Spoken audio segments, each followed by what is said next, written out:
Good morning, welcome to Morning Outlook. This is Kim speaking on Friday the 6th of September. So as the month flies past, well, the day might not quite this morning anyway, we'll see.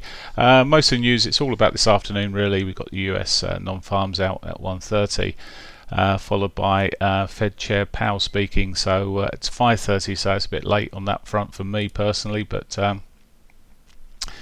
we'll see. He's due to deliver a speech entitled Economic Outlook and Monetary Policy, and there are audience questions expected, so some volatility could kick around about that 5:30 period. Certainly at 1:30 non-farms we get a bit of volatility. It hasn't been quite as crazy as it used to be, much smaller movements of late, but we could still see some moves. So looking at the euro dollar, sorry, before I move off that, actually what you should be looking for in the non-farms really, it's still really about the average earnings. We're looking at earnings inflation. If it comes in at 0.3, well, that's in line with expectation. If it increases, it's a bit better, and it means more people, consumers, are going to be spending, which is better for the economy. If it's dropping, well, it means people are struggling. It will probably be struggling a little bit more. The other factor, of course, in there is the employment change itself, expected to come in at 163. I think the yesterday's numbers came in about in line with expectation on the figures. What was it called? It's the ADP figures, of course. They came in slightly better actually. It was reprinted here. I've got 195 versus 148 expected, so slightly better than expected, or quite a bit better. So we'll see how it comes in today. The two often don't meet. That's all I can say there. Are often different. Anyway, that's new news coming out for today. What about the price action? Well, euro did push up here, and I wonder if it'll push up again today. I've got a little bit of a reservation because it's sort of the price action, or the price action. Yeah, price action. That'll be it then. It just stalled somewhat here. It hasn't completely rolled back. It's maybe if it can push back above this daily pivot, it could be on for its R1 and yesterday's lows, or both. I'm looking at the lows here though. If it can't manage to get back up there, and it did pull off quite sharply when it pulled off at 3 o'clock there, but then just, well, that said, it just thinned out there. Now if it breaks below already the 60-minute 50, well, we could be on for the S1. I mean, I've drawn a trend line across the lows there, which may be another point. It may just pitch into that 50. There is a golden cross there, the 50 crossing the 200. It's seen as a bullish cross and a potential continuation move. Well, we'll see. It could be not a lot happening this morning, and it all sort of waits for this afternoon. And we've had a few damp squibs lately when we've waited for that with not such movement or great movement, but we'll see. With Powell speaking as well, it may be a very late one. Right, that's the euro. The pound. When I'm looking at the pound on the bigger picture, I'm thinking, well, this could move back into the territory of around that 126 sort of zone. The reason I'm thinking this is really in terms of what's happened in terms of the no deal votes, etc., or no deal tape being taken off. They're trying to push the Prime Minister to go for an extension of time. He doesn't want to do all this. He may break the law in that case, apparently, but it could see the pound pushing up. And I was looking at it yesterday and thinking, well, this pound could push up further towards that 126 sort of zone. What can stall it? Well, it's had a good few days. We've had a good week here. Maybe it's got a little bit more fuel in the tank to run to the downside. It's got the daily pivot just below, which is not far below, and its reaction to that may be give us the sign for the day if it gets back to it. Didn't get back to it yesterday. Ran off its 60.21 here, and we didn't look back. We'll see. It's sitting into the 60.21 at the moment.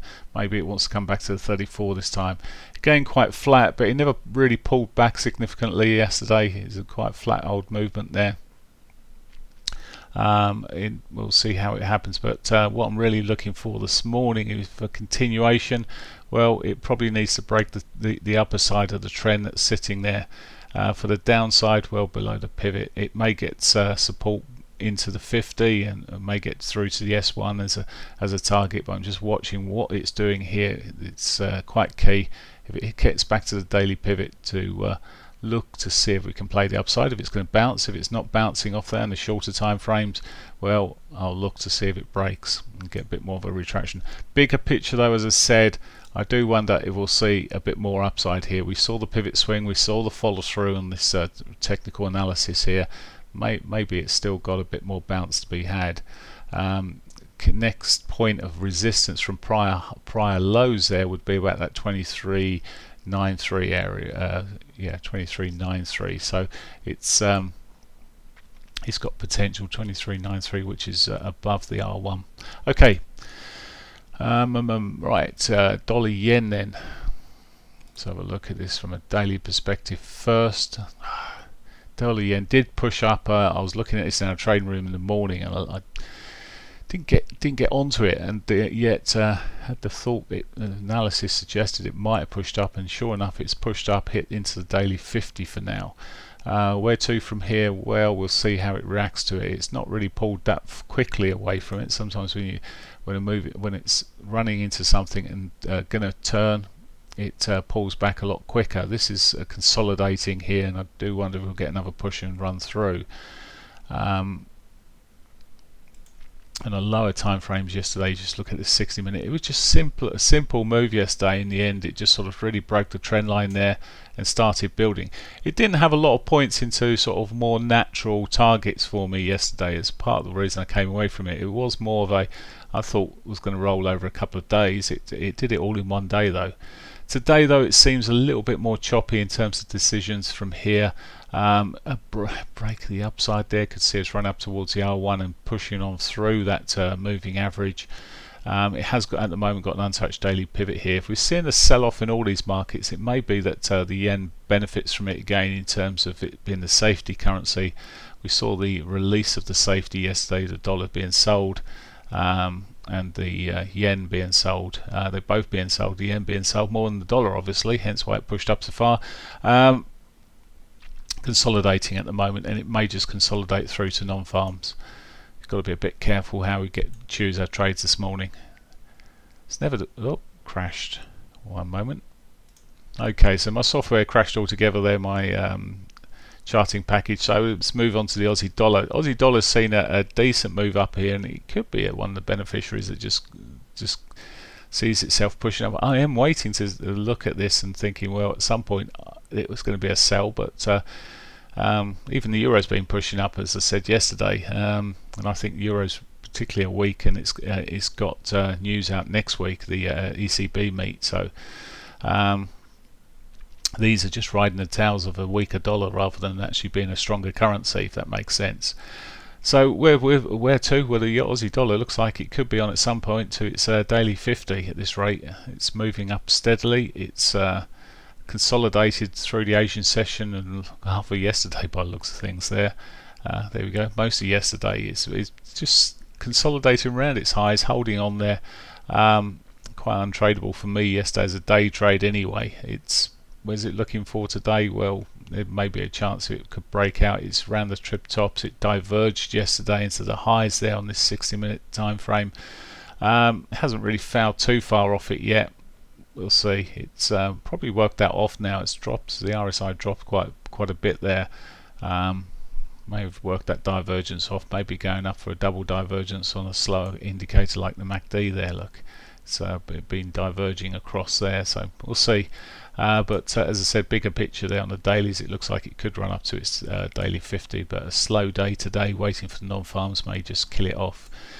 Canadian dollar. Well, Canadian dollar's looking good for it. I mean, after Wednesday's Bank of Canada's hawkishness, we saw a little bit of continuation through to its daily 50, and it's seen a bounce off that. Now then, today it's going back to test that, which would suggest if it's got the legs, it could roll over. So two of these commodity currencies here doing sort of quite well as we run through, for now at least.